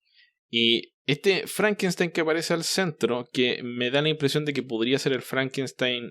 Bueno, los Creature Commandos tienen un Frankenstein, pero también existe el Frankenstein de los Agents of Shade, que yo creo que podría ser ese. Sí, tiene más pinta de ser ese, que en realidad creo que fue reintroducido a la continuidad de DC por Grant Morrison, ¿no? Más bien fue creado por Grant Morrison, pero sí, es una versión nueva del personaje de la miniserie de los Seven Soldiers of Victory. ¿Qué lo dibujaba, Beto? Doc Munch. Sí, no me recuerdo. Doc Monkey. Sí, Monkey. Y bueno, ahí está la novia de Frankenstein, que no recuerdo que haya. Creo que tal vez apareció en los cómics de Matt Kindt, pero ya no lo recuerdo bien. Según yo sí apareció. No sé con qué tanto protagonismo, pero según yo sí apareció. Y se ven otros personajes. Creo que estaban los dos, porque, bueno, a efectos prácticos, Agents of Shield, o sea, Agents of Shade, funciona muy parecido a BPRD, donde Frankenstein es como Hellboy. Algo así. Entonces, creo que los dos formaban parte de la organización, si es que no me falla mucho la memoria, Beto. Pero esto lo leí hace mucho tiempo y lo leí una vez, así que es muy difuso lo que recuerdo. Los otros personajes, la mujer que parece como el hombre de la Laguna Negra, no la reconozco, no recuerdo haberla visto antes. Y el tipo de barba blanca podría ser cualquiera, la verdad. No sé quién será. Imagino que podría ser King Faraday, pero no se parece a King Faraday. Pero no sabemos en esta versión, que tiene pinta de aventurero genérico, ¿no? Tiene la camisa color khaki con bolsas, es el look de aventurero genérico. Entonces, bien podría ser su propia versión de Alan Quatermain o algo por el estilo. Entonces, no sabemos, pero sí, se ve intrigante esto porque no son los Creature Commandos originales, es una iteración nueva con algunos monstruos o fenómenos que hay en el universo de DC. Entonces, por eso digo que lo siento más como un intento tonal de vamos a hacer que podemos hacer cosas distintas. Entonces, pues habrá que esperar a ver en qué termina eso. El segundo proyecto que mencionó es una serie de televisión en live action, la primera, y que se llama Waller. Entonces, cuando uno de tus primeros proyectos básicamente lo cuelga sobre los hombros de una de las pocas figuras en el entretenimiento que puede presumir de haber ganado el EGOT, pues creo que es una buena forma de empezar, ¿no? ¿Sabes lo que es el EGOT? No, Beto, no sé. Ok, mira, en deportes ubicas lo que es un Grand Slam. Sí. Que es cuando un tenista gana los 4 torneos más importantes de tenis profesional del mundo. Que está también la versión plus, que es que si ganas esos 4 en un año olímpico y aparte ganas la medalla olímpica, pues así como que lo máximo a lo que puedes aspirar. En el caso del mundo del entretenimiento, se considera, al menos en los Estados Unidos, que el máximo logro que puedes llegar es poder decir que ganaste el EGOT. Que el EGOT se refiere a que hayas ganado un Emmy, un Grammy, un Oscar y un Tony. Es decir, los premios más importantes que se dan en la industria estadounidense, a la televisión, a la música, al cine y a la televisión y teatro. Entonces, hasta donde me quedé, hay menos de 20 personas en toda la historia que han ganado los 4 premios Viola Davis es uno de ellos. Ella es Amanda Waller y la idea con esta serie es que esto va a servir como puente entre la primera temporada de Peacemaker y la segunda. Entonces se espera que en la serie vayan a aparecer varios de los personajes de Peacemaker y pues la historia tiene que ver justamente con lo que vemos al final de la primera temporada de aquella serie. Entonces, en ese sentido, ¿puedo decir algo, Beto? Sí, dime. Espero que esto sea un retcon de Amanda Waller y la corrijan en dirección hacia el personaje que escribía John Ostrander, porque la versión que han utilizado de Amanda Waller en el universo DC no tiene pies ni cabeza. Es básicamente un personaje siniestro que hace cualquier cosa, tiene arrebatos de furia, etc. Pero Amanda Waller no es así. Amanda Waller tiene convicciones profundas y respecto de esas convicciones actúa de manera despótica, podríamos decirlo. Pero no es porque sí. Entonces, sí, hay una hay que reconstruir el personaje, claro. Ahora, no es que eso sea consistente a lo largo de la historia del personaje. El personaje se lo ha utilizado de manera estúpida muchas veces. Por ejemplo, un gran escritor como Jeff Loeb en una gran serie como Superman Batman lo utilizó de manera brillantemente idiota. Aquí no tenemos emojis, entonces tendrías que inventarte algún efecto de sonido o algo, o decir algo para decir modo de sarcasmo activado. Dices eso y luego regresas modo de sarcasmo desactivado. Y ya, sabemos que eso que dijiste no era en serio, porque si no alguien va a creer que en realidad piensas eso de Jeff Loeb y su trabajo y no queremos arriesgarnos a causar esa mala impresión. No queremos arriesgar demanda. Además, es otra cuestión. Pero sí, yo creo que eso apunta justamente al final de Peacemaker, ¿no? Porque lo que hace es poner una posición en la que no va a poder seguir haciendo lo que hace de la forma en que lo hace. Entonces yo asumo que esta serie va a ser ok. Nos importa tener a Amanda Waller, nos importa que funcione, entonces vamos a aprovechar esto que ya sembramos por acá, vamos a hacer algo con ella, que la deje en un lugar distinto y que nos permita trabajar de mejor manera de aquí en adelante. Entonces, esta es la única serie en la que ya dijeron algo de quién está detrás del proyecto. Y pues aparte de que tienes a una actriz de peso, que aparte la vas a rodear con parte del elenco de soporte de tu serie más exitosa de los últimos años, anunció que los escritores que van a fungir como showrunners y a cargo de desarrollar la serie son Crystal Henry, que es una de las escritoras de la serie de Watchmen, que también se llevó por ahí bastantes premios en su momento, que va a trabajar en conjunto con Jeremy Carver, que es co-creador de la versión de televisión de la Doom Patrol, de la que no he visto nada, pero algunos juran y perjuran que es una maravilla. Entonces, hay dos guionistas de mucho respeto a cargo de este proyecto, con una buena actriz, un buen elenco de soporte, y eso será la primera serie live action del nuevo Disney. Pero de los que juran siento escepticismo, de los que perjuran tengo algo de miedo. No pues quiero que me obliguen a ver la serie. A mí me gusta decirlo así porque eso cubre todas las bases y no pueden decir, no, yo dije eso, yo no soy de los que juran. A lo mejor perjuran. Entonces, al decirlo de esa forma, cubrimos todas las bases. Sí, nos gusta que la gente escuche este podcast con un diccionario al lado, Beto. Eso siempre es bueno. Ok, ¿qué más, Beto? ¿Qué más? El tercer proyecto es la ya mencionada película de Superman, que ahora sabemos que lleva por título Superman Legacy. El guión lo está escribiendo el propio James Gunn. Todavía no hay noticias acerca de quién la va a dirigir o quién va a interpretar el personaje central. No hay información sobre casting, absolutamente nada, pero sabemos que esta llegará a cines de todo el mundo el 11 de julio de 2025. Pero si yo fuera James Gunn y estuviese escribiendo la película de Superman y tengo el poder de autodesignarme como el director de Superman, lo haría. A eso iba. O sea, tomando en cuenta los tiempos, son 2 años. Eso quiere decir que tendrán que empezar a filmar a fines de este año, principios del que viene, para dejar un buen tiempo para la postproducción. Entonces, le da perfectamente tiempo de terminar de hacer lo que estaba haciendo con los Guardians of the Galaxy, de llevar sus labores administrativas y desocuparse tiempo para dirigir Superman. Sí, a mí lo que me llama la atención es la cantidad de proyectos de los que él menciona que está escribiendo el guión. Bueno, si tomas en cuenta, por ejemplo, que es bastante grande. Recuerda que es alguien que en un momento lo golpea la inspiración. El especial de Navidad de los Guardians of the Galaxy lo escribió en 2 días y salió bien. Está bien, entonces, pero como decimos por acá, el cántaro va tantas veces al agua que al final se rompe. Sí, pero mientras más proyectos haga y más dependan de su creatividad, por un lado vas a tener una homogeneidad que tal vez no sea lo que esperas, y por otro lado vas a tener la probabilidad cada vez más alta de que, como decimos por acá, se pegue un guatazo. Pero sí, en teoría está bien. A mí me gusta cómo escribe James Gunn. Todavía no he visto un proyecto de James Gunn que me disguste. Así que en principio le tengo fe, pero también tengo algo de reticencia. Recuerda que es el único guionista. Es el único guionista que ha logrado causar la impresión de que Zack Snyder sabe lo que hace detrás de él. ¿Ok? Eso es evidencia más que suficiente de que es un gran guionista. En la continuidad de Comic Verso, este comentario de Beto se refiere a Dawn of the Dead, la primera película de Zack Snyder sobre... bueno, que es un remake de la película de Romero. De George Romero. Ajá. Vamos, yo creo que aquí la cosa es que está involucrado en estos proyectos, que es la parte inicial. Yo creo que es en buena medida tratando de sentar el tono.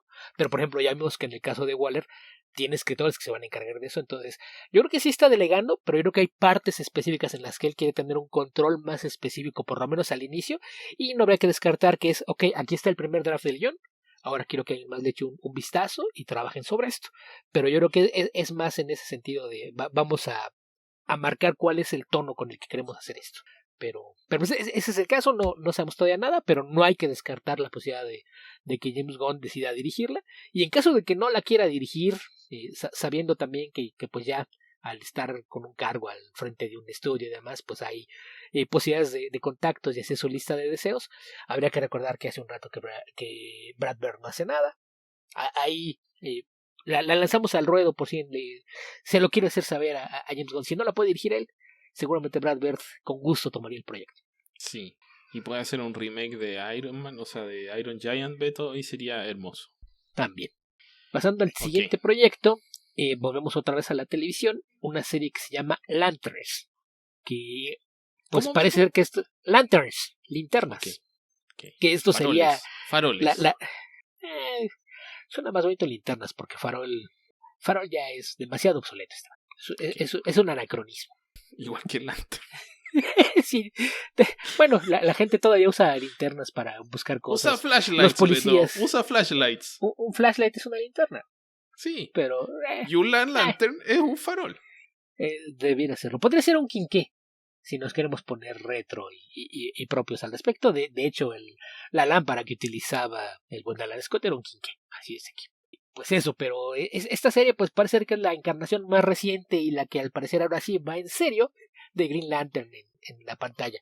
Que sabemos que lo último que sabíamos de la serie de Green Lantern que supuestamente iba a crear Greg Berlanti es que iba a tener a Jon Stewart como protagonista.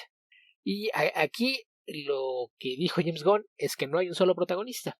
La idea de esto es hablar de los policías espaciales.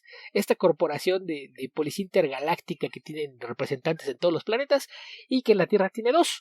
Entonces la serie va a ser protagonizada por Jon Stewart y Hal Jordan, pero hizo énfasis en esta idea. Pero tiene 7. Bueno, en activo nunca han sido los sitios, sí creo que han sido hasta 6 activos al mismo tiempo, pero ya sabemos que el centro del universo es la Tierra. En los cómics siempre ha sido así.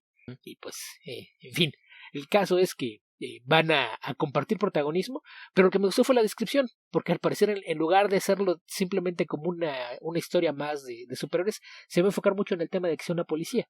La descripción que se utilizó es como True Detective, pero con superpoderes. Beto, ¿qué? Quiero que hagan 2 cosas en esta serie. Que Hal Jordan no sea un cretino y que otra. No, esa sería una tercera, Beto. Ok. Quiero que cuenten una historia con que no recuerdo el nombre, con el Green Lantern de Apocalypse, que si mal no recuerdo es invento de John Ostrander y también lo utilizó Walt Simonson alguna vez. Creo que sí. Y quiero que, por el amor de Dios, resuelvan esta idiotez de que a la gente, de que a los linternas verdes se les gasta la energía de los anillos. Porque siempre, tradicionalmente, hasta que llegó el amigo Jeff Jones, los anillos de las linternas verdes no se agotaban por uso, se agotaban por tiempo. Entonces tenías tanto poder al principio como en la hora 23 con 59 minutos y 59 segundos. Hasta ese momento tenías todo el poder del anillo, pero al llegar a la hora 24 tenías que recargarlo. ¿Ok? En cambio, desde que llegó Jeff Jones, los anillos ahora tienen 100%, se van descargando, y a veces cuando aparecen los estúpidos linternas índigo, llegan al 200% de energía, Beto. Nada puede llegar al 200% de energía. No, Esteban, no estás entendiendo. Llegó Jeff Jones y en su cara dijo, pensen en el anillo como si fuera un iPhone, y en la presencia de una linterna azul como tener un booster para el iPhone. Ahora tiene 2 baterías. Ahora puede hacer más. No, idiota, puede hacer lo mismo. No puede hacer más. Sí, lo puede hacer tonto. Por más tiempo. Exactamente, pero no, yo creo que va a hacer eso, pero me gustó esto de que haga énfasis en que van a trabajar sobre el aspecto de policías con ciencia ficción, y eso creo que puede ser una buena idea. Entonces a ver qué resulta de esto. Ahí no hay todavía nombres involucrados. Después, regresando al cine, hay la película que se siente como la gran sorpresa en estos anuncios, incluso más que los Critical Commandos. Tu primera película de un equipo de superhéroes va a ser The Authority. Ya que es cuando dices, ok, la administración anterior dijo, sí, podemos aventar a Liga de la Justicia sin preparación. Pues qué, total, ¿qué puede salir mal? Y ya vimos lo que pasó.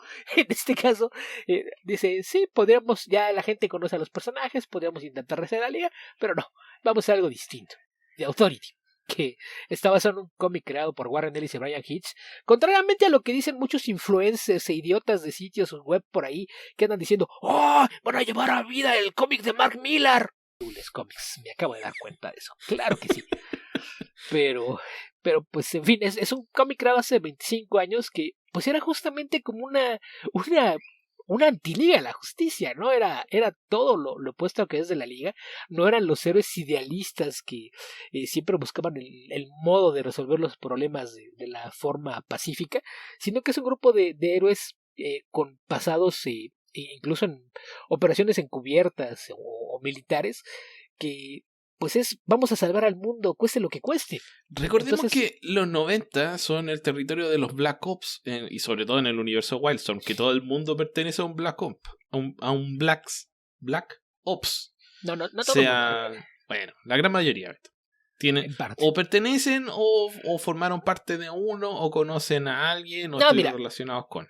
Es que incluso en ese subsello de Image que después adquirió DC, ahí estaban bien hechas las cosas, porque antes de que tuvieras esos Black Ops, tenías al equipo que seguía las reglas, porque esto es un derivado de Stormwatch, que por cierto el comunicado de prensa que pusieron sí dice, después de la elección de Stormwatch, ahí describen a Stormwatch como una organización no gubernamental con cooperación internacional que estaba dedicada a vigilar la presencia de extraterrestres en la Tierra.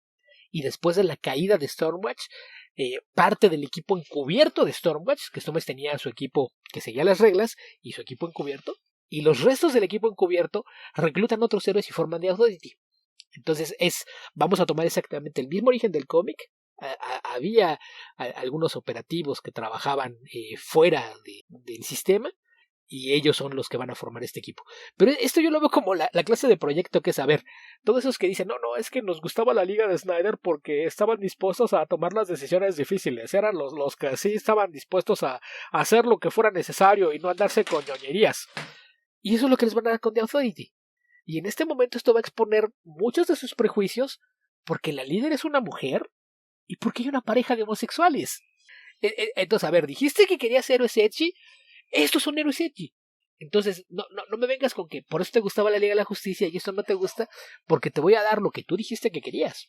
Me parece la respuesta más cara de la historia, Beto, pero en teoría esto está bien, debiera funcionar, pero me confunde. ¿Por qué? ¿Por qué? Porque estamos replanteando el universo DC, y creo que en el contexto del universo DC, como yo lo conozco, que va a ser distinto en la versión cinematográfica, The Authority no tiene mucho espacio para funcionar correctamente. De partida, la idea de que existan Apolo y Superman al mismo tiempo, Midnighter y Batman no tanto, no veo problema en eso. Pero Apolo y Superman, sí, un poco más. Sí, aquí la cosa es que habría que recordar que en general la idea es que trabajaban en secreto y generalmente sin que el mundo lo supiera. Entonces habrá que ver cómo abordan eso, porque sí, vamos, olvídate ya de las partes individuales. El hecho de que tengas una Authority que opere en paralelo a la Liga de la Justicia, Es lo que de repente se vuelve complicado. Pero aquí van a aparecer antes de que haya una Liga de la Justicia. Que lo más probable es que vayamos a tener una Authority versus Justice League en algún momento. Puede ser. Y también la otra cosa es que es importante mencionar que esta película es la segunda de esta etapa. La primera es la de Superman.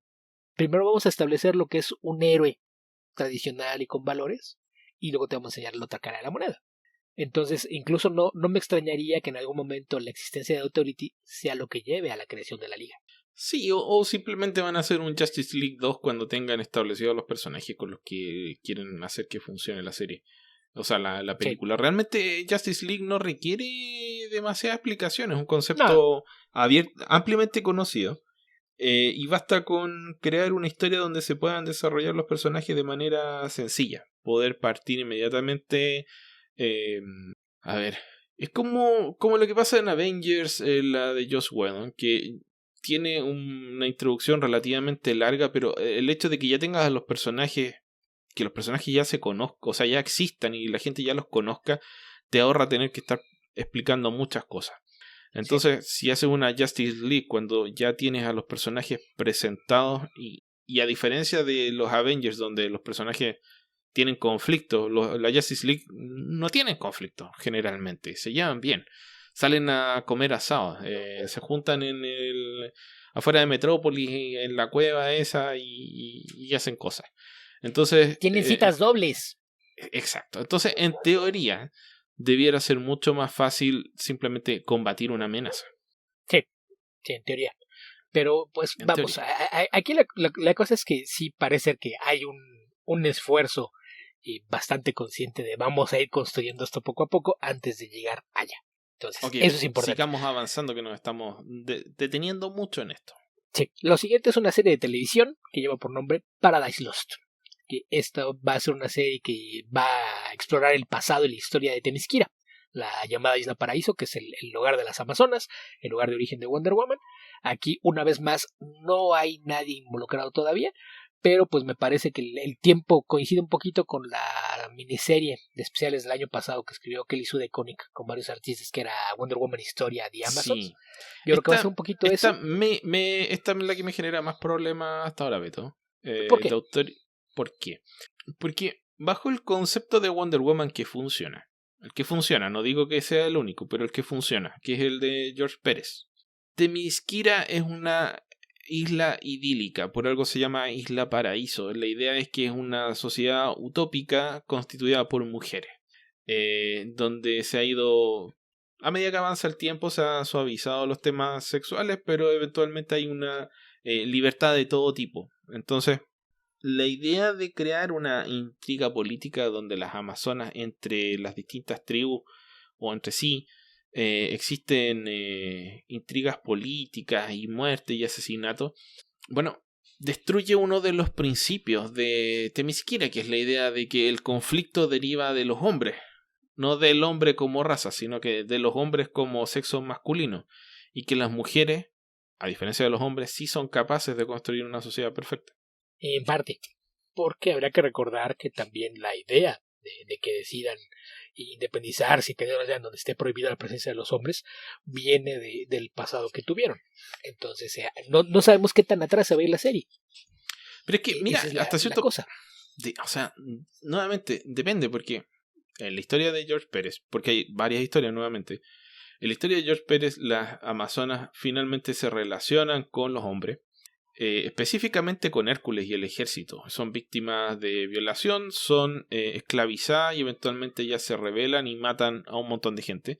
Y una de las personas a las que matan o hieren es Hércules. Entonces el castigo que reciben y la misericordia que reciben es quedar aisladas del mundo de los hombres y les entregan esta isla donde vivir. Pero una vez que llegan a la isla, una vez que viven en Themyscira, no hay más conflicto para las amazonas. Fin de la historia en ese sentido, no pasa nada.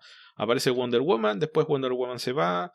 En fin, todos los otros conflictos son siempre invasiones. La isla en sí es perfecta. Esa es la premisa, la forma de contrastar las visiones del personaje. ¿Sabes cuál es mi problema con esa idílica isla Auténtico Paraíso? Ok. Aburrido. Sí, Sí, pero es que tiene una función, es así por un motivo. Sí, Entonces, ¿y qué te dice que esto no se va a ir más atrás y vas a ver hombres en la isla? ¿Qué te dice que esto no es antes de que se aíslen del mundo? ¿Cómo lo puedes asegurar? Beto, recuerdo un escritor muy estimado por mucha gente, excepto por mí, que se llama Brian Azzarello, que hizo una historia que fue muy aclamada por mucha gente, excepto por mí, que se llama Brian Azzarello, y que hizo una historia muy aclamada por mucha gente, excepto por mí, donde las amazonas salen de la isla, violan hombres, los matan y después matan a todos los hijos que tienen, que nacen como hombres y se quedan solamente con las mujeres. ¿Qué mejor forma de destruir el concepto idílico? Que, como dijo, es idílico, es un poco, es reduccionista, es hasta cierto punto caricaturesco, pero cumple una función. A lo que me refiero es a que te dice que esta serie no te va a contar el origen del concepto idílico. Insisto, Beto, escepticismo. Siguiente serie. Ok. Y no, lo que sigue es una película. Y es otra que también resulta en sorpresa y que era la que hacía importante que surgiera antes el tema de la etiqueta de lucero. La siguiente película llevará por título The Brave and the Bold y va a contar la historia de Batman, Bruce Wayne y Robin, su hijo Damian. Así es de que aquí específicamente, James Gunn lo dijo, vamos a tomar los cómics de Grant Morrison y vamos a adaptar esa versión de Batman y Robin a la pantalla. Es Batman tratando de enderezar el camino de su hijo que fue criado para convertirse en un asesino. O sea, vamos a ver a los Man-Bat Ninja, Beto. Es probable. No lo sé. Habrá que ver cuál es el enfoque. Pero la idea de entrada de tener... mira, la idea de tener un Robin en pantalla que no sea un pobre huérfano traumatizado que es adoptado por un psicópata para entrenarlo a salir y pelear con criminales, ya me parece que es un cambio refrescante. Beto, no vamos a poner en riesgo a nadie, es más, vamos a poner en riesgo a los criminales. Beto, si le quitan la parte de huérfano, la definición es exacta a Damian Wayne. No, pero Damian Wayne es alguien que fue criado para acabar con la gente, es un asesino entrenado. Entonces, aquí no es voy a tomar a un huérfano traumatizado. Y una madre psicópata y un padre psicópata. Pero no es huérfano, pero es entrenado por un psicópata. Y no es voy a poner en riesgo para combatir el crimen, es para matar gente. Mira, la descripción puede empatar, pero la intención es distinta. No es lo mismo tomar un huérfano traumatizado y ponerlo en peligro cada noche que tomar a un psicópata entrenado y poner en riesgo al resto de la gente cada noche. Creo que la dinámica es muy distinta. Un psicópata entrenado que es un niño de 8 años. Sí. Quiero pensar que va a ser un poco más grande. El maltrato infantil está igualmente presente. Aquí esperemos el efecto Hit Girl. No vamos a tener un niño de 8 años, vamos a tener un niño de probablemente 13 o 14, lo cual no cambia mucho el hecho de lo que hay como trasfondo, pero me parece una buena idea porque Morrison hizo cosas interesantes con el concepto y si ese es el punto de partida, creo que puede funcionar. Lo que a mí me da risa de esto, Beto, es que después de tanto tiempo de negarse a poner a Robin en las películas de Batman, van a partir con Damian Wayne.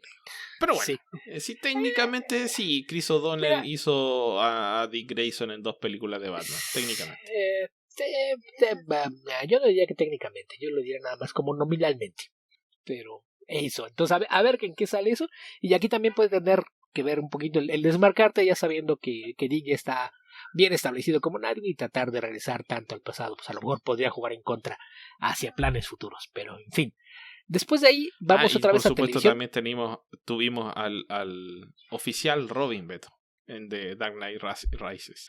No recuerdo el apellido, pero era el oficial Robin, que eso era el secreto. No podía ser que su nombre real era Richard Grayson, no, Beto, era Robin. Sí. Pero bueno, habrá quien siga diciendo que Christopher Nolan es un genio. Yo no sé dónde sacan eso. Es tan genio como Elon Musk. Pero tal vez es un genio, Beto. Un genio González. Solo que también sea un hombre secreto. Y que se revela solo hasta el final. Pero bueno, en fin. Si se les pasó la alusión, es un personaje de Condorito. Después vamos a televisión nuevamente con la serie de Booster Gold. Que es, una vez más, un ejemplo de que puedes explorar el género de superhéroes desde distintos puntos de vista, ¿no? Para fines prácticos, este es un perdedor del futuro que decide tomar tecnología de entonces y viajar a la época de oro de los héroes para convertirse en un superhéroe y ser el más popular y querido de todos. Básicamente es un perdedor que decide viajar al pasado para convertirse en influencer aprovechando la tecnología y conocimientos de sus tiempos. Sí, no, o más que influencer en un famosillo pero superhéroe. Algo así. Que si lo piensas bien, también es algo que te podría permitir jugar un poquito con explorar el síndrome del impostor en el género de superhéroes. Entonces, suponiendo que ¿cómo se llama Booster Gold? Se me olvidó. Michael Carter. Michael Carter. Suponiendo que Michael Carter tuviese esa profundidad de carácter. No, él no, pero lo puedes explorar desde fuera. Ok. Así es de aquí. Eso puede ser interesante. La siguiente película probablemente no te va a hacer mucha gracia. A mí me intriga un poquito, pero en fin, que es la cuarta película de los proyectos anunciados, que es Supergirl Woman of Tomorrow, que para mí está basada en la miniserie recientemente concluida de Tom King y Bill Kisebely. Todavía estoy tratando de leerla, Beto. Va a ser mi último intento de leer algo de Tom King. Mira, esta es la única cosa de Tom King en el último par de años que me han recomendado 3 personas en las que todavía confío. Entonces, estoy muy tentado de leerla ahora que se anunció esto, para ver por dónde va, aunque sí creo que tiene un poquito del cinismo, que es lo que nos ha cansado de lo que por lo menos es bonita. Eso sí lo puedo decir. Que en realidad, sí, o sea, Tom King ha sido bendecido con una enorme cantidad de artistas talentosos que lamentablemente lo admiran. Pero no sé, la historia terminé de leer el primer número solamente. Sí, es que, insisto, sí creo que hay mucho del cinismo que ya nos hartó en las historias de Tom King, porque es un cinismo que no tiene otro objeto que decir, ay, miren, es que yo sí hago historias maduras de superhéroes, y ya, chole. Mira, eso es por un lado. Por otro lado está la recurrencia monotemática de su historia. Sí, porque aquí también vamos a tener un trauma. Porque la parte central en la premisa es que un pedazo de Krypton quedó flotando en el espacio. Ahí fue donde se crió Kara. Y el caso es que poco a poco fue viendo cómo morían de forma sorpresa todas las personas a su alrededor. Entonces, sí, el trauma, que es lo que ha hecho con todos los héroes de DC que ha tomado desde que llegó a DC, estará presente aquí también. Quiero pensar que aquí lo hizo de forma distinta. No lo sé. Le daré una oportunidad y probablemente será la última en caso de que no funcione. Pero sí. Aquí lo que me da un poquito de esperanzas es que Gunn se refiere a esto como una épica de ciencia ficción. Entonces probablemente están también buscando cómo darle otro enfoque al asunto. Y generalmente cuando hay estas historias que abusan de algunas cosas, cuando alguien las adapta bien a otro medio generalmente funciona.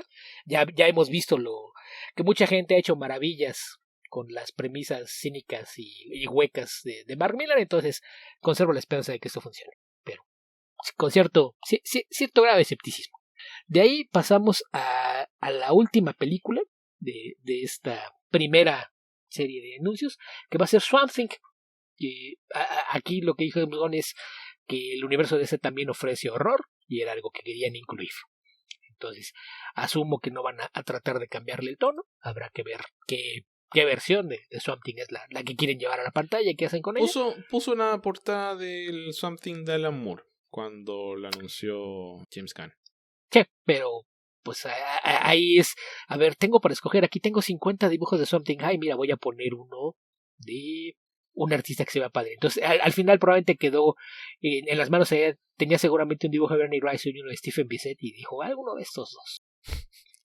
No, fue más intencionado, Beto, pero está bien, guardemos el escepticismo.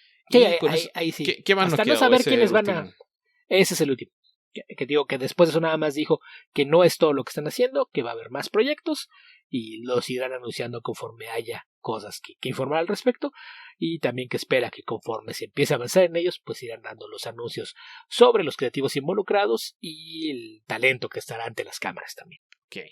Bueno, creo que son una enorme cantidad de proyectos, algunos son bien inesperados por mí al menos, así que estoy medianamente esperanzado, pero esto no es porque el proyecto me genere escepticismo, Beto, sino porque la vida me ha dado muchos golpes, entonces prefiero no entusiasmarme con nada.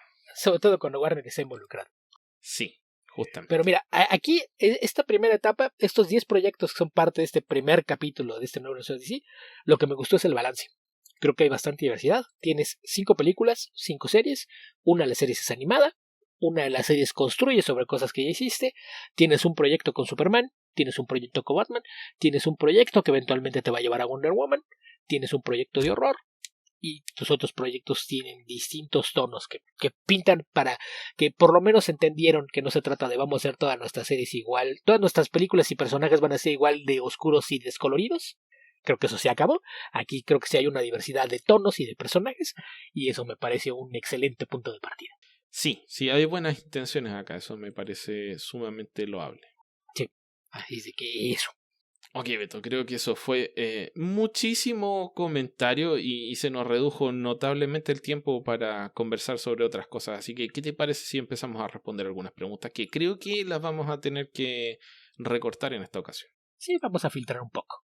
A ver, empezamos con lo de Discord, que generalmente les vamos a ir un poquito más rápido. Y tenemos a Tío Koi. ¿Les gusta el trabajo de Kevin Smith en cómics? No. ¿Cuál recomendarían?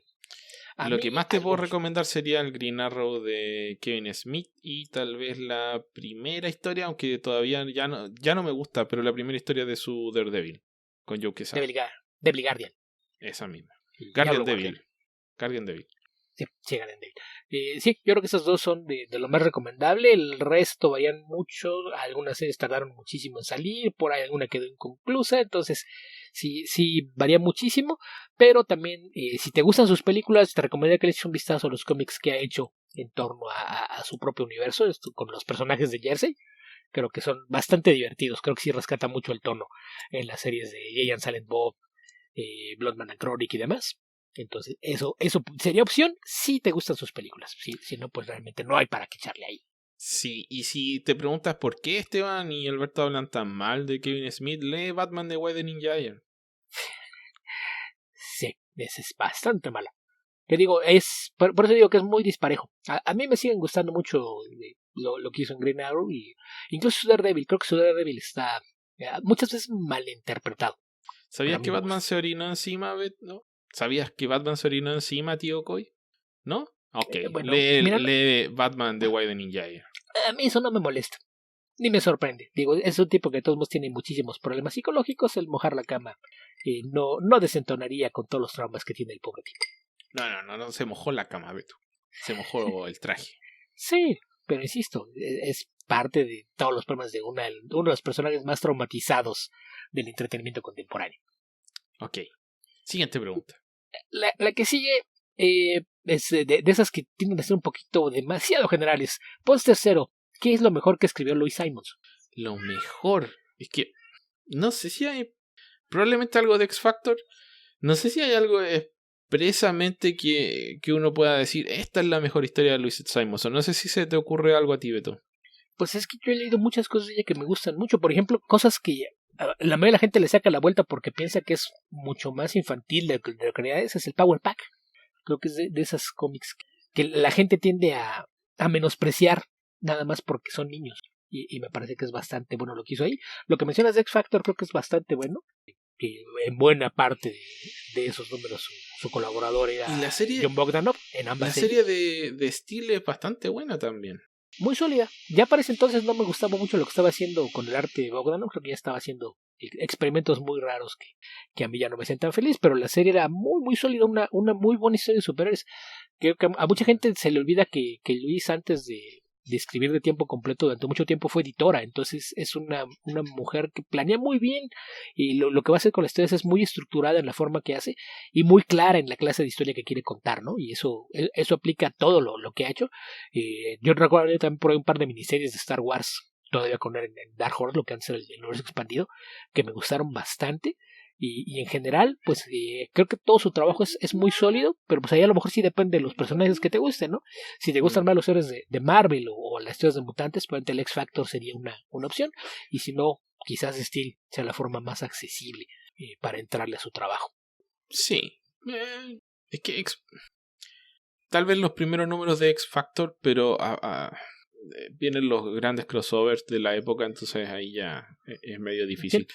Allá no le tocaron tanto, porque le tocó cuando eran los crossovers no tan estructurados como ahora. O sea, le tocó un poquito Fall of the Mutants, le tocó Inferno, pero ahí eran más de rebote. Pero y ya eran para cuando hartos números, Beto. Sí, Sí, yo insisto, Power Pack, si le quieren dar una oportunidad, a mí me gusta mucho, me parece una serie muy divertida y que explora la idea de lo que son los superhéroes de una forma interesante. ¿Qué más, Beto? ¿Qué más? De ahí, como continuación a eso, ¿quién era el Erradicador? The Eradicator. Era algo así como el sistema de seguridad de los computadores kryptonianos de la Fortaleza de la Soledad en la continuidad post-crisis. Creo que es una definición más o menos correcta. Aparece primero, que yo recuerde, aparece primero en una historia donde trata de convertir a Superman a los ideales kryptonianos. Que esto es una historia bien fome, que no te la recomiendo. Y el personaje, hasta donde yo recuerdo, de ahí desaparece hasta la muerte de Superman, donde aparece con mucho misterio y se explica bastante mejor en qué consiste en el regreso, el reino de los Supermanes, hacia el final del reino de los Supermanes, o el reino de los Supermen, Reign of the Supermen, y un par de historias posteriores. Después pasó a ser el líder de los Outsiders en la versión post hora cero del grupo, que no recuerdo quién lo escribía. Creo que era, no era Mike Barr. No sé quién era. Así que eso es lo que me acuerdo en estos momentos de un personaje que es bastante aburrido, diría yo. Sí, en general sí. Y después tenemos de Eliezer. Para los Superman que se vienen, Ta-Nehisi Coates o el de James Pistola, ¿creen que voy a usar calzoncillos por fuera? Sí. No me importa. Quiero el personaje. Probablemente el de Gon sí vaya a usar.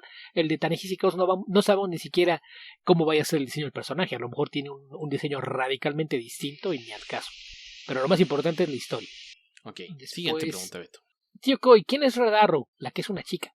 Emiko Quinn, la medio hermana de Oliver Queen. Hija del padre de Oliver Queen con Shadow. Shadow es un personaje creado por Mike Grell. Es una ninja. Algo así, en realidad no es una ninja exactamente. Es como una monje guerrera china. Con entrenamiento de ninja. Recuerdo. No, es china, Beto, no es ninja, es china. No. ¿Y eso qué? El entrenamiento es de ninja. Ok. Pero no era exactamente. Esa era como una monje guerrera. Con un enorme y espectacular tatuaje de dragón en un hombro brazo. Y experta en tiro al arco, pero con una técnica especial que ya no recuerdo el nombre, pero que consistía en que apuntaba con el alma o con el corazón, algo así. No miraba para dónde disparaba, pero nunca fallaba. Quien le enseñan esa técnica a Oliver Queen, no recuerdo. ¿Fue en Longbow Hunters? Creo que sí. No recuerdo si fue en Longbow Hunters o en la serie de después, que es lo que todo el mundo considera como la saga de Longbow Hunters, que era ya la serie regular, que escribía el mismo Greg. Sí, algo así. Ok, pasó le sigue. JJ 2049. ¿Cuál es la historia de Robbie Baldwin? Que no es Baldwin, no es Ala Calva, es Baldwin. Que es el quinto Baldwin. Lo prefieren. No es de la familia. Sino que vergüenza ahorita que el más viejo va a acabar en la cárcel por irresponsable. Pero bueno, ¿lo prefieren como Speedball o como Penance? Esa pregunta me ofende. Okay. A ver, dime que a ti no te ofende. No me ofende, Beto, pero realmente no veo el punto. A nadie le gustó como Penance JJ, a nadie, absolutamente a nadie. Duró un par de años y chao. Sí, o sea, fue una conclusión estúpida a una mala historia. Sí. Al inicio, al detonante de una mala historia. Sí, que fue el tonto pretexto de Mark Millar para crear un crossover que desearíamos que no hubiera existido, pero pues en fin. Eso. Ok. ¿Qué más, Beto? ¿Qué más? Después, Martín y Iván, ¿ya hablaron de Armageddon 2001? ¿De qué va? Sí. ¿Tiene que ver con el año 2001?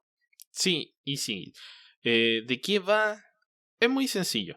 Wave Rider aparece en 1991. Para efectos de que esto funcione, asume que 1991 es el presente y Armageddon 2001 el futuro. Dentro de 10 años más. Entonces Wave Rider aparece y les dice que va a ocurrir algo horrible y uno de los superhéroes se va a transformar en el mayor dictador de la historia y se va a apoderar de la Tierra y va a matar a un montón de gente. Pero él no sabe quién es y quiere tratar de evitarlo porque es un futuro terrible. Entonces te pasas los siguientes 50 anuales de la editorial tomando con Wave Rider apareciendo en la primera página, tocando en alguna parte de algunos de los superhéroes para tratar de ver cuál es su línea temporal más probable futura, porque es la más probable, no es la oficial, porque no hay una línea temporal oficial, para descubrir quién es el futuro villano. Como todo el mundo descubrió que iba a ser Captain Atom, DC decidió darle un giro, una vuelta de tuerca y decidió que fuese Hank Hawk, de Hawk and Dove. Y bueno, dejó a todo el mundo marcando ocupado porque obviamente se la sacó del sombrero. No era así originalmente. Ese personaje después se transforma en Monarch, que era esta versión futura que iba a tener el personaje. Y su aparición más destacada es como el villano inicial, como Extant, el villano inicial de Zero Hour, que después es reemplazado por el verdadero villano de la historia, que es Hal Jordan. Así es. Y esto lo comentamos un poquito más a fondo el año pasado. Si es que siguiese un poquito más en el episodio 287. Esteban se aventó un clavado al pasado de los crossovers de DC. Sí, y te hago la siguiente advertencia. Si quieres leer Armageddon 2001, no lo hagas. Pero si lo vas a hacer, lee solamente las historias principales y los personajes que más te interesen, porque es uno de estos crossovers que son más bien temáticos, donde no pasa nada de un número a otro. No es como que tengas que leer el que sigue, el que sigue, el que sigue. Son solamente anecdóticos respecto de lo que va a pasar con cada personaje. Entonces, si te gusta el personaje, léelo. A lo mejor es interesante. La mayoría te diría que no lo son. Sí, la verdad es que fue de los primeros grandes crossovers y quizás el primero que llenaron con muchísima paja. Sí, y le fue tan bien que después hicieron lo mismo con Eclipso y con el que sigue, que fue Bloodlines. Y ya no lo hicieron nunca más porque la gente aprendió. Así es. ¿Qué más, Beto? ¿Qué más? Y ahí a la que sigue es de Arturo López. ¿Llegaron a ver la serie de Pennyworth? No, para nada. Y en el momento que sentí que esta se acabó cuando vi el subtítulo. El origen del mayordomo de Batman. Siguiente, Beto, siguiente. Pues tercero, después de Watchmen, ¿qué dibujó Dave Gibbons? Leí que siguió escribiendo series esporádicas, pero ya dibujó muy poco. ¿Saben por qué? No sé por qué. Hizo varias cosas. Tal vez lo más notable haya sido Martha Washington, que son bastante más números que Watchmen. Pero sí, tal vez no necesitó el dinero, no lo sé. Pues más bien creo que le estaba yendo ya mejor con regalías y demás, entonces estaba siendo más selectivo con sus proyectos. Empezó a trabajar también en digital en aquel entonces. De hecho se ve el cambio de tradicional a digital se dio a lo largo de Martha Washington y de repente colaboró en muchas antologías y cosas por el estilo. Entonces más bien yo creo que perdió el interés por hacer proyectos largos. Y pues a fin de cuentas él nunca tuvo empacho con seguir recibiendo regalías y pagos por Watchmen, entonces me imagino que eso le dio una cierta comedia económica de poder darse el lujo de elegir mejor sus proyectos en lugar de seguir trabajando de forma común. Pero pues sí. Aparte de esos, sí recuerdo que dibujó por ahí varias cosas todavía en la segunda mitad de los 80, principios de los 90, y pues sí. Pues también se enfocó un poquito a su trabajo como escritor, ¿no? Por ahí el que se contra Depredador, alguna historia de ciencia ficción, una novela gráfica que se llamaba El Domo, también sí, hizo varios Elseworlds también para DC. Sí, el de Cal, por ejemplo, de Superman, mezclado con la leyenda del Rey Arturo, es con José escrito Luis por García él, López. con arte de García López, lo cual siempre es una enorme ventaja, pero sí, hizo varias cosas, pero mayormente yo creo que fue eso, que tuvo tiempo de dedicarse a otros intereses, de empezar a hacer trabajo en digital, que creo que era algo que siempre le llamó la atención. Recuerdo que dijo que a alguno de los cheques de regalías de DC lo invirtió en 2 computadoras de primera línea, una para su colorista de cabecera que era... Ay, se me olvidó el nombre. No recuerdo. Se apellida McKee, que es el que coloreó toda la saga de Martha Washington, y que también era un artista, pintor, que hacía portadas para libros de ciencia ficción.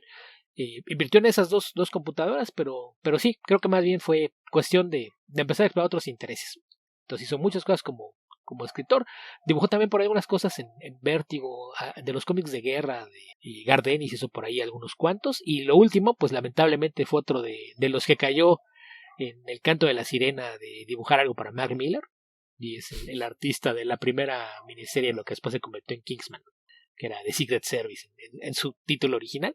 Angus y donde Angus, ok. Sí, me acuerdo que era McKee, pero pensé en 3 nombres y que no era ninguno de esos. En una raza de vaca, Beto. Una raza de vaca. Asado. Pues es que es un nombre escocés muy tradicional, Esteban. Entonces yo no me voy directamente a la carne. Okay. Aunque no me molesta. Siguiente, Beto, siguiente. Siguiente, Christian Vaca. Llegaron a leer Manhunter, la serie 2000 era de Marc Andreiko y Jesús Aiz. Esteban la comentó en su momento. La comenté mucho. Momento, y de hecho, me metí a los foros, traté de hacer campaña porque más gente la leyera, etcétera. Me encantaba esa serie, era muy, muy buena. Muy buena. De mis favoritas de la época. En su tiempo leí varios números y hoy está en mis pendientes de leer completa. Sí, vale mucho la pena, la verdad. La que sigue es de Arturo López. ¿Han leído Friday de Brubaker y Martin? Yes. Sí, listo, también, de hecho, en el episodio 195 comentamos el principio. Yo sí le sigo leyendo, no sé, Esteban. Y con eso acabamos con las de Discord. Así es de que podemos pasar a las de YouTube, a menos que quieras comentar algo antes. No. ¿Qué quieres comentar tú, Beto? ¿Y yo por qué? Yo ya hablé mucho. Ok. Bueno, entonces puedo comentar una película que vi brevemente el fin de semana, que fue Lupin III y Ice Cats. La verdad es que no sé mucho de Ice Cats. Me da Ice Cats. Cat's Eye. Que supongo que es otra serie de animación japonesa distinta, porque esto da la impresión de ser un team-up, un crossover. Y está disponible, creo que en Amazon Prime. Me entretuvo en la película. Retoman los personajes que ya conocía mayormente del Castillo de Cagliostro 30 años después, 40 años después. Y lo único que no me gustó es la animación, Beto, porque una cosa es Miyazaki, otra cosa es animación de computador que trata de pasar por animación hecha en forma tradicional.